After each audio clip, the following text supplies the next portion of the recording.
So we mentioned yesterday that while the Mishkan was still in Gilgal, there were three tribes that received their chelak in Eretz Yisrael.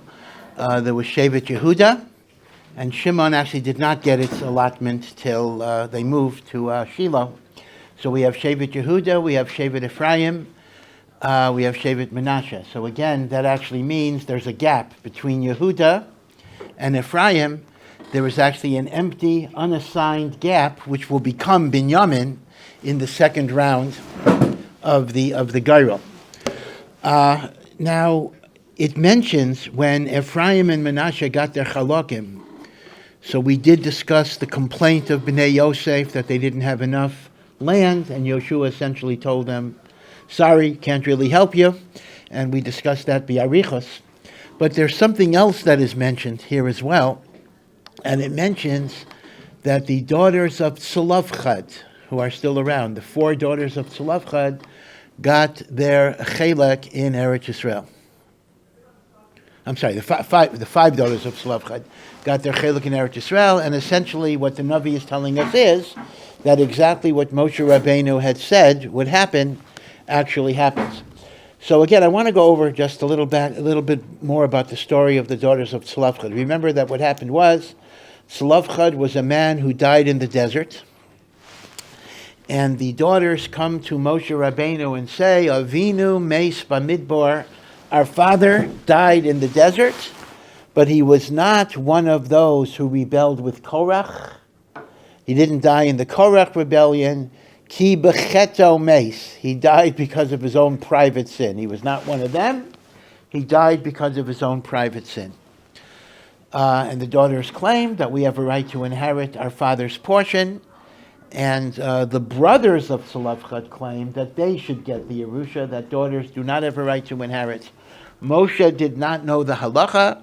He asked Hashem, and HaKadosh Baruch Hu told him the Halacha, that if a man dies without sons, the daughters do inherit. Meaning until that was clarified, it was not clear if daughters inherit property. So just a few points here. Number one, when the daughters say, our father died because of his own sin, what particular sin was that?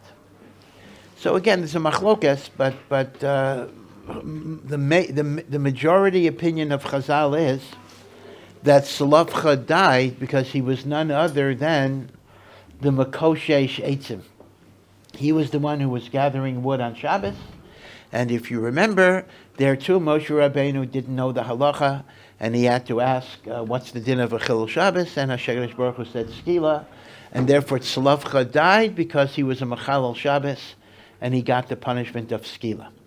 Now, seen in this way, it's a little peculiar why the daughters are making this point. It's almost as if the daughters are trying to build up their father's esteem in Moshe's eyes by saying, oh, he's not one of the bad people who rebelled with Korach. He just died because he was Machalel Shabbos before Hesia and he got Skila. I mean, does that make him better? Meaning to say the daughters are seemingly implying that our father is not such a bad guy because he died because of his Chilul Shabbos, not because of Adas Korach. So what's the pshat?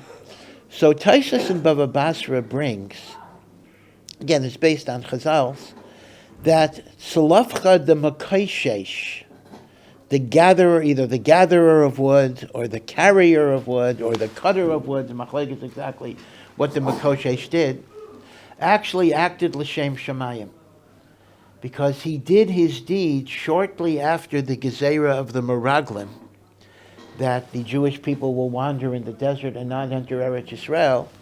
There were many Jews who took the attitude, if we're not going to enter Eretz Yisrael, maybe the Torah is not binding on us. Maybe the Torah is binding only as the national law to be kept in Eretz Yisrael. And even if we keep the Torah in the Midbar, that's only by way of practice. We should practice, so we should know what to do in Eretz Yisrael. So they made a cheshbon. If we're not going to go to Eretz Yisrael, maybe we're not mechuyev to keep the Torah. Right? I mean, if you have French law and you're not planning to go to France, you don't have to keep French law. So they viewed the Torah as the law that applies to the nation of Israel in the land of Israel. So Mamela, what Zelophehad wanted to do is Zelophehad wanted to demonstrate. He essentially sacrificed his life. He wanted to demonstrate to all of Klal Yisrael that the Torah is still binding even for those who are destined to die in the desert and never come to Eretz Yisrael. And therefore Zelophehad was Mechalel Shabbos with the intention of getting the death penalty. And he was Mechavein L'Shem Shamayim, so that people should realize that the Torah is binding even in the Midbar, even for the people who will not be coming to Eretz Yisrael.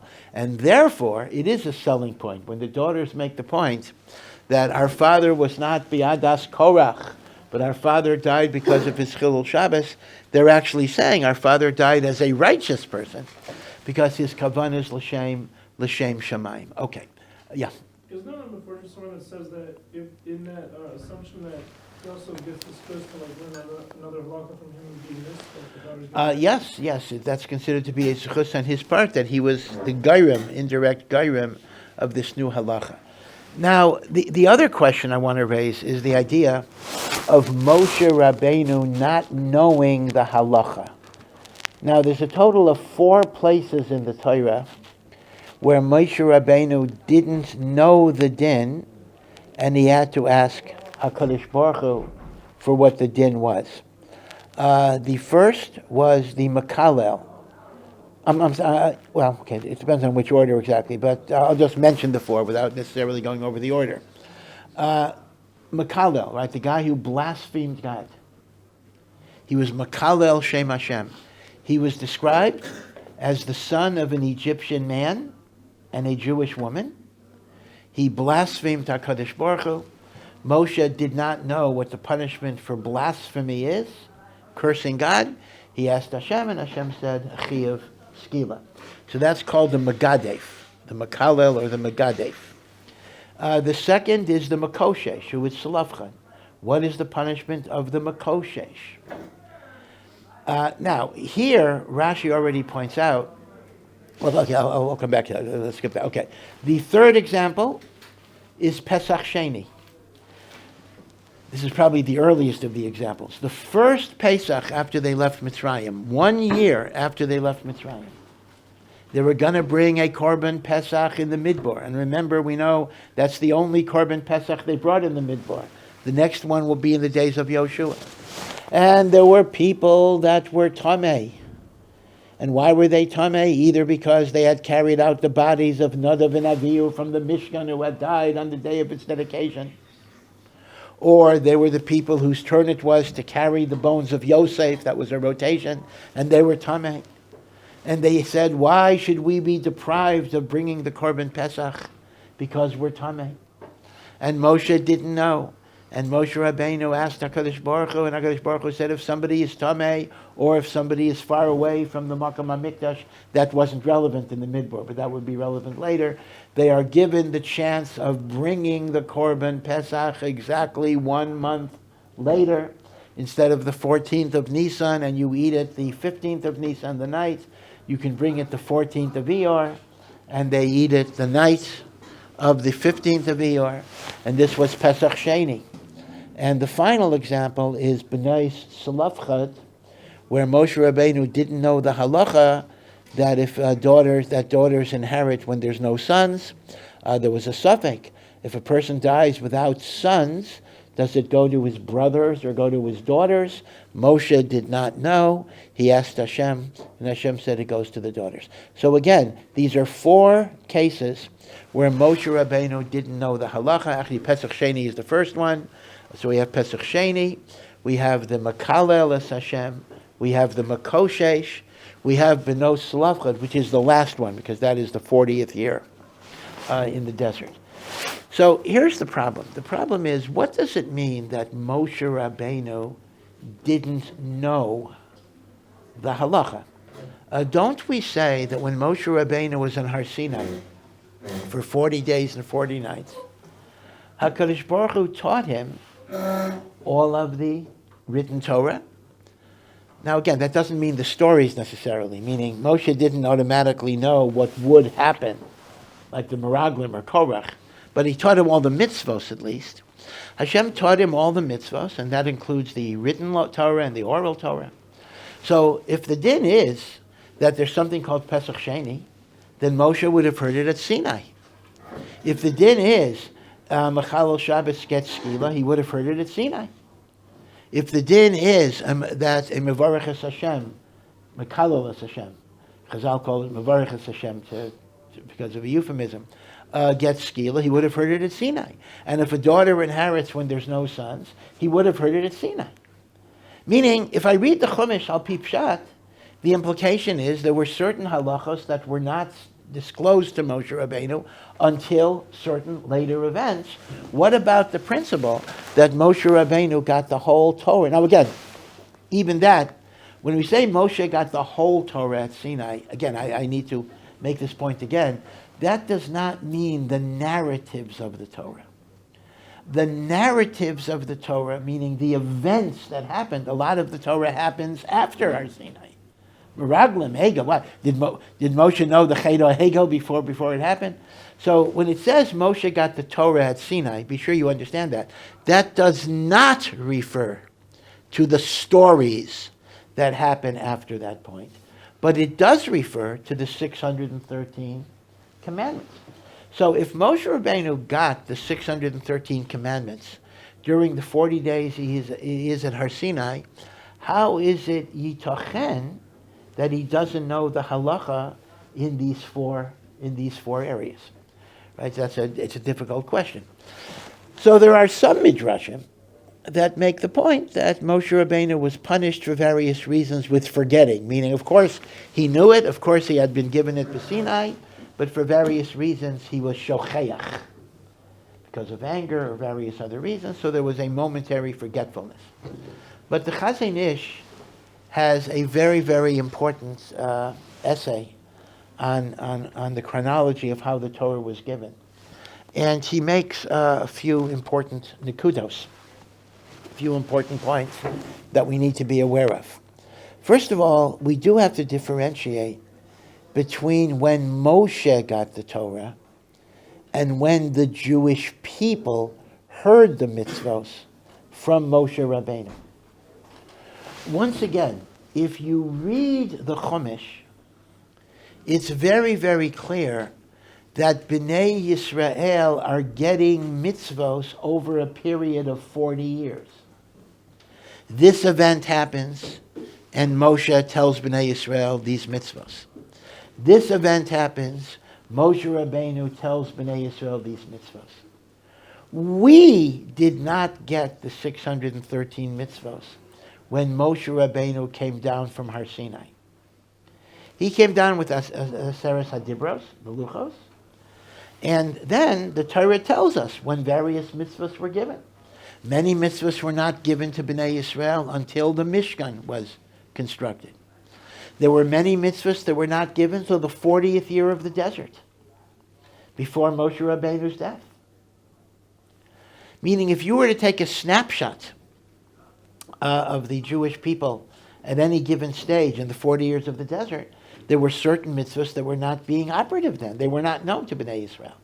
So it's important to keep in mind that although Moshe Rabbeinu was given all of the mitzvahs at Har Sinai, he did not communicate them to Bnei Yisrael until he was given Hashem's green light to communicate those mitzvahs.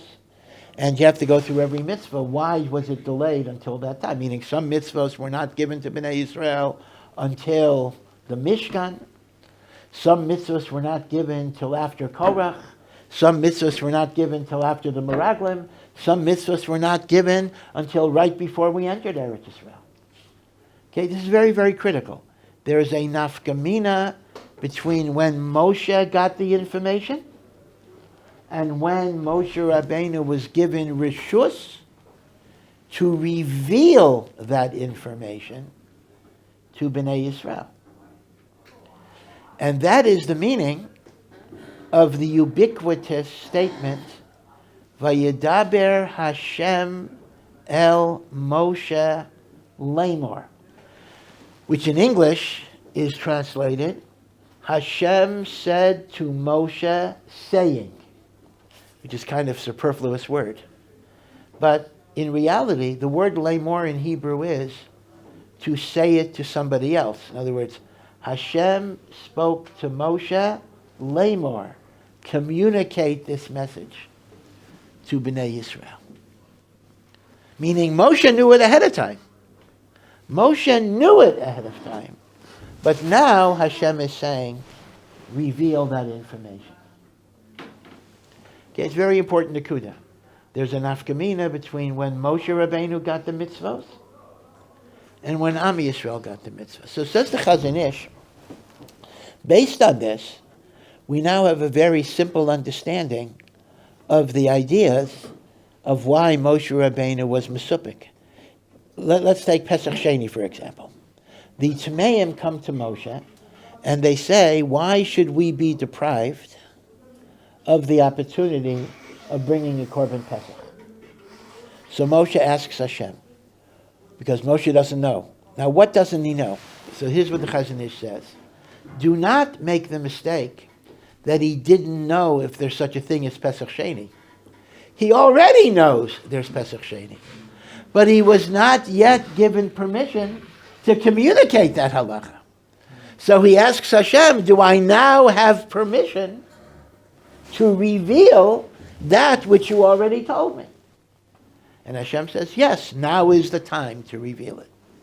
Same thing with the Makala.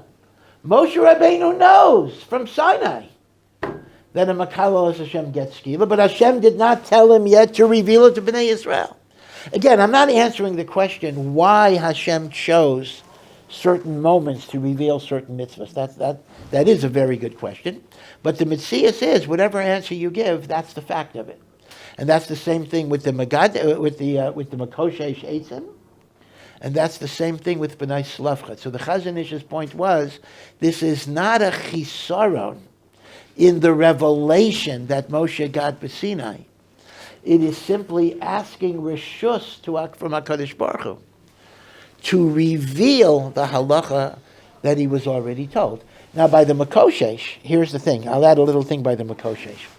The Jewish people were already told, Mechalaleha mos yumas, that those who desecrate Shabbos get the death penalty. But they were not yet told that it's stoning, skila. So Moshe has to ask Hashem, can I now implement the chiyuv of skila?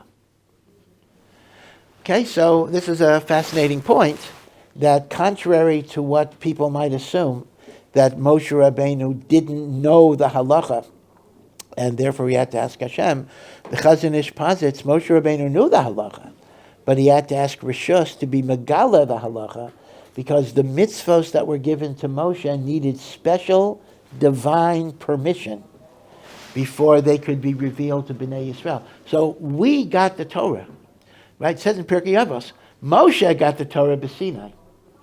We did not get the Torah b'Sinai. We got the Torah over a 40-year period in dribs and drabs. Mitzvos are revealed to Bnei Yisrael over a 40-year period, and this is simply following the narrative of the Chumash itself. By the way, as a little aside, I did talk about this a long time ago, but it's good to bring it up again. When was the Sefer Torah written? The Sefer Torah, the Pentateuch, the 5 books of Moses. When were they written? So here is the important thing. When Moshe Rabbeinu came down from Har Sinai, he didn't come down with a Sefer Torah. He came down with tablets, whether it's the first tablets or the second tablets, and on those tablets were only the Aseres HaDibros. Right? So when was the thing called a Sefer Torah written? So this is really a machlokus in the Gemara. According to one opinion in the Gemara, Moshe Rabbeinu did not write a Sefer Torah. Again, it's from Hashem. We're not of course, it's dictated from God. That's not the issue here. But Moshe Rabbeinu did not write down the Torah till the last day of his life. The last day of his life. Again, it was an ace, obviously. From Bereshis, the base of Bereshis, to the Lamed of Le'enei Kol Yisrael, Moshe Rabbeinu wrote the Torah the last day of his life. Not only that, according to Chazal, he actually wrote 13 Sifrei Torah, which is even one Torah would have been a miracle. He wrote 13 Sifrei Torah on the day of his death, because one Torah went into the Aron HaKodesh, and the other 12 were given to the other tribes. So Shevet Levi's Torah was in the Aron HaKodesh, and each one was given a Torah written by Moshe Rabbeinu. By the way, with this idea there, Miyashav Akasha, Taisus and Menachos asks Akasha, we say Shabbos Mincha, Tzidkas Chatzedek, right after Chazaras Hashatz, we acknowledge the just judgments of God, even if they're harsh. That's called Sidur Kadin, justifying the judgment of God. And there are 3 verses about justifying that judgment. And the Torah brings that the reason is because there were 3 great tzaddikim who died Shabbos afternoon.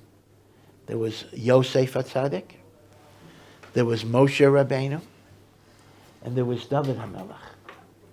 And because of that, we have Sidur Kadin. In fact, there's even a minhag brought down, which we don't follow, that one does not learn Torah after Mincha till Shabbos is over, because it's Sidur Kadin. When a great Chacham dies, we're Mevatel Torah, L'chavod, the mace, so to speak. The Beis HaMedrash is batal, as if to say, without this gadol, how can we go on?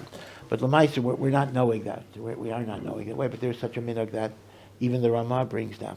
Now, Tosfos and Menachos asks the Gavaldik Akasha, how can we say that Moshe Rabbeinu died Shabbos Mincha? Chazal say he wrote 13 Sifrei Torah on the day of his death. So what? He wrote 13 Sifrei Torah on Shabbos? Was Moshe Mechalel Shabbos? Shabbos was given to Bnei Yisrael.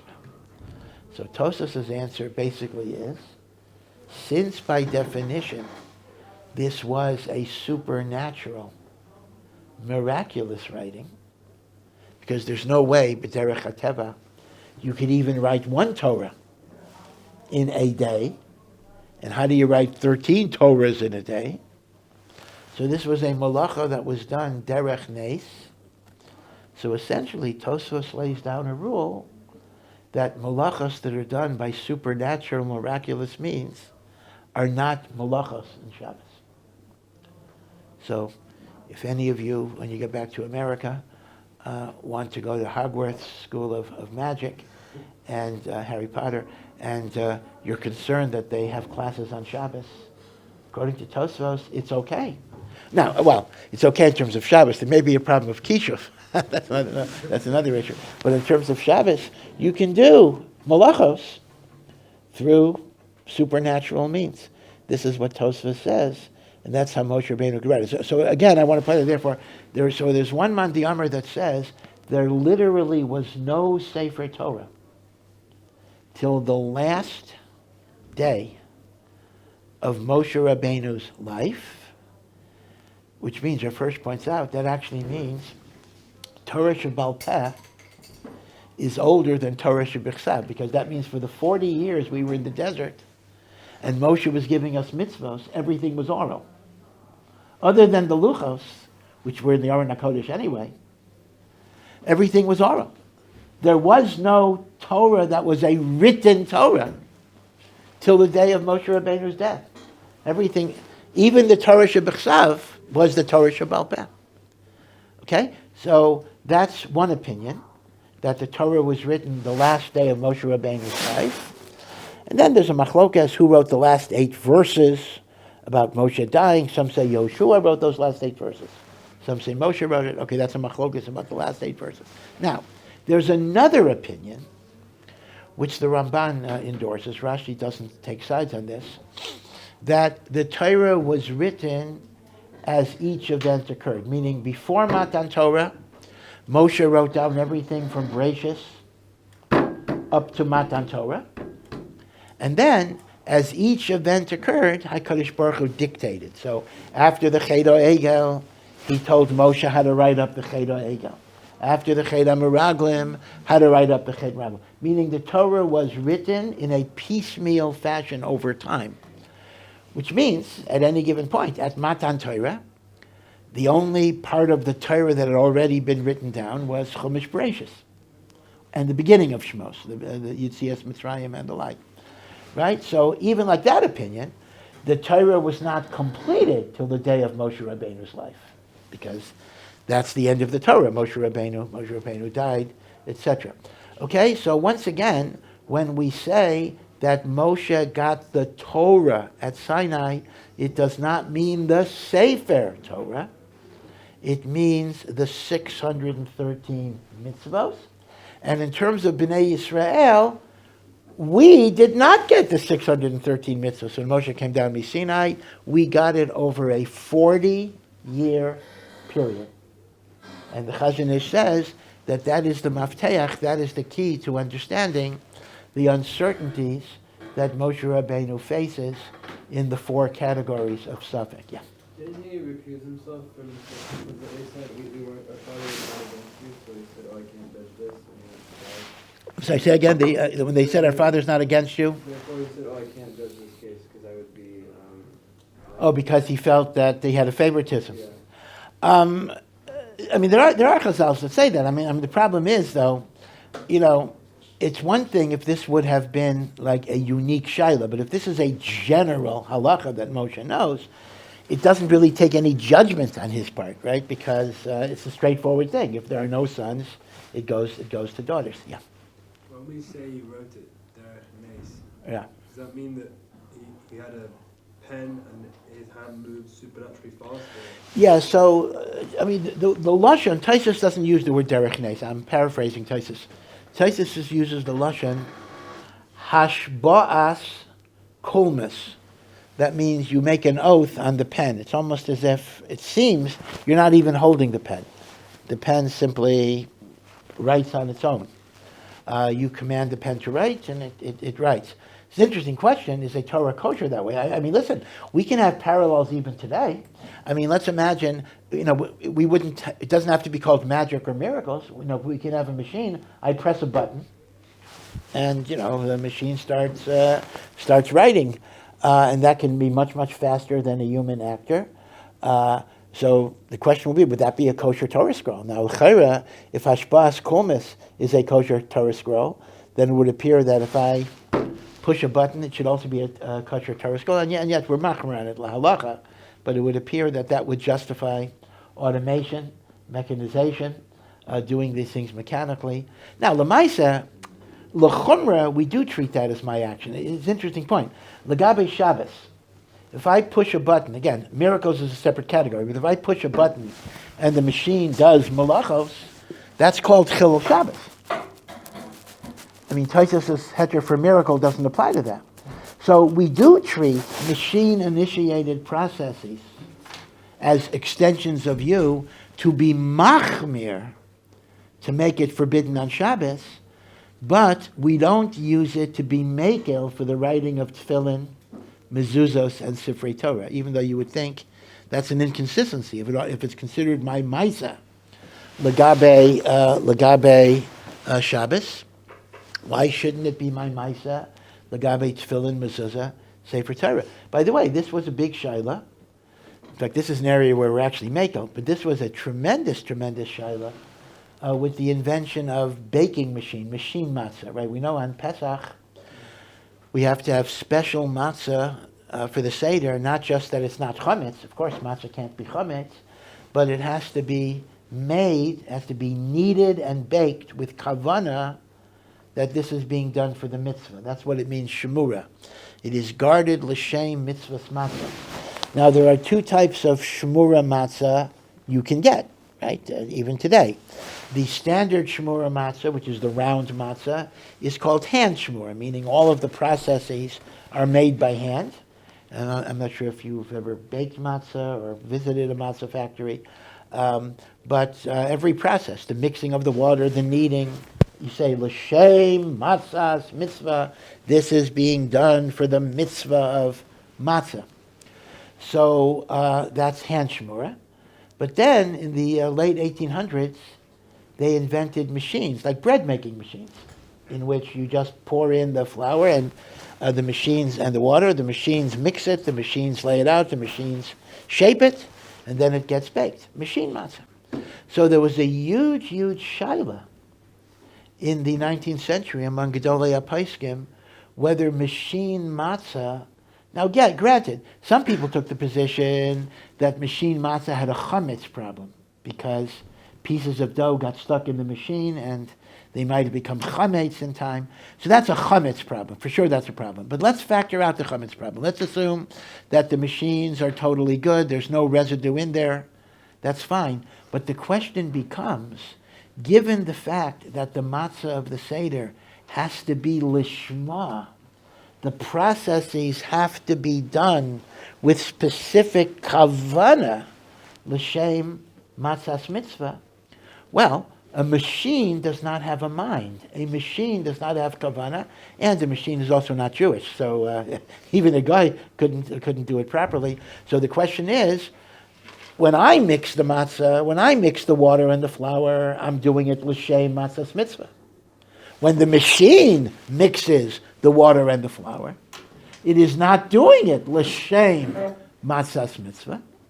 So some poskim had declared, putting aside the chametz issue, chametz was another question, but putting aside the chametz issue, they declared that machine matzah cannot be used for the mitzvah of the Seder because it's not shayach for a machine to be lishma, to have kavana. Now, what's the counter-argument? The counter-argument is that since the process of the machine is activated by a Jew who pushes a button or turns on a switch, then everything the machine does is caused by the human activity. So if I push the button and I say, l'shem matzahs mitzvah, then everything the machine does is an extension of me, and it's going to be lishma. That's why there's a machlokas to this day. Can you use machine matzah for the Seder? L'maisa, it is better not to. It is better not to, precisely because of this shaila. So there's a whole deal in halacha about the processes that you cause through electricity, through machines, whatever it may be. Are they considered to be your activity for purposes of Shabbos malacha, for purposes of matzah mitzvah?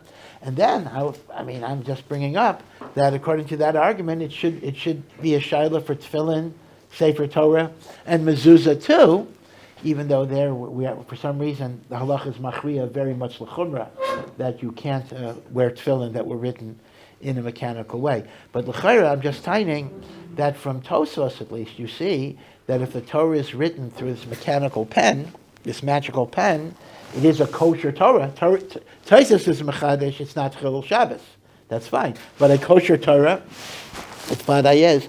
So I think that would be relevant to that question. Yeah. Those who are serving that type of matzah for the Seder, let's say you had like a machine, like you press a button, it blends the flour and the water together, but you're actively holding the button. So it would actually depend. If you have to keep your finger on the button, that might be different than if I press the button and it just goes by itself. Even if you're holding it? Yeah, the fact that you're holding it wouldn't help unless somehow, and I don't think there's any models like this, you actually have to continuously keep your pressure there. Right? So this is an important thing. So if you want to make your own matzah, and you buy a special bread maker, of course, that's never been used for chametz, of course, it's not so pashut. You really should not l'chatchila make your seder matzah from that. Now, in terms of chametz, that's another issue. Some people will not use machine matzah even during the whole week of Pesach, simply because they're choshesh for chametz. But the truth is, with machine matzah, there are hidurim that avoid that problem. Because remember that when water hits flour, it takes 18 minutes without baking for it to become chametz. Meaning any flour and water that's less than 18 minutes is not chametz. So some of the machine matzah factories shut off the machines every 17 minutes and clean them. So there's never enough time for whatever pieces of dough is stuck to become chametz stick. So that's something to look for, that within the world of machine, you want to look for what are called 18-minute matzahs, meaning that the machine was cleaned every less than 18 minutes. Yeah. What would be the difference if you use it like an actual proper machine and just using like a rolling pin? Even if it's handmade, you're still using tools. Well, you're certainly using tools, that's the question. But there's a difference between a human doing something through a tool and the machine doing the movement, even though the movement was initiated by a human being. In other words, when you press a button, the machine is moving the rolling pin. So the movement that is creating the dough and creating the matzah is a mechanical movement. So there is a difference there. Now, they do say, this is an old Messiah, the big Paisek who was mamish against machine matzah, not only for the Seder, but he said it's even chametz, you can't eat it during the week, was the son Rav Chaim Halberstam, who was one of the great big Hasidic rabbis in Poland. He was also one of the Poskei Hador.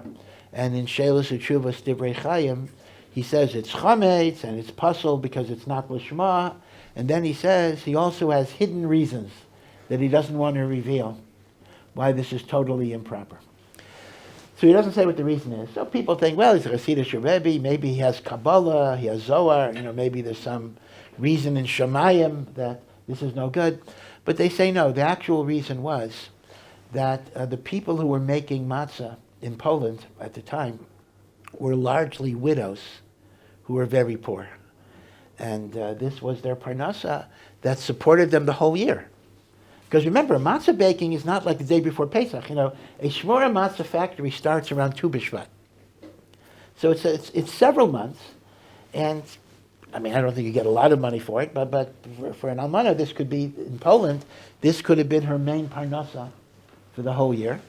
And Rav Chaim Halberstadt, the Divrei Chaim, was afraid, like all automation, that it would take away the parnasa of these almanas, and therefore under no circumstances was he going to permit this type of innovation. Again, this is an issue we face today with robotics, and we face it over and over and over again, about as we mechanize various things, people lose their jobs. All right, so that's a whole debate, but they could be retrained for other things. But suffice it to say, elderly widows were not necessarily trainable. Right, they're not going to do web design or whatever it is. They're not really trainable in that time and in that place and at their age. So they say he didn't want to say that was his reason. He didn't want to embarrass them, and he didn't want to sound mushy in halacha. So he gave his halachic reasons. But they say the ultimate reason was not to take away parnasa from almanas. Now there's another story connected to this from Rav Yisrael Salanter, that he would bake matzah with his talmidim every year for Pesach, and one year he couldn't go, so the talmidim asked him, can you tell us all the chumras we have to be careful about? Like, what chumras should we be careful about? So he said, the most important chumrah is be sensitive to the almanos that are making the dough. That's the biggest chumrah. That's going to be more important than all of the other halachas of matzah. So it was well known in Europe that the almanos were the ones that were doing most of this work. Okay, we'll stop here. Thank you for listening to this SOMAYACHS production. To find out more and to partner in our mission, please visit ohr.edu.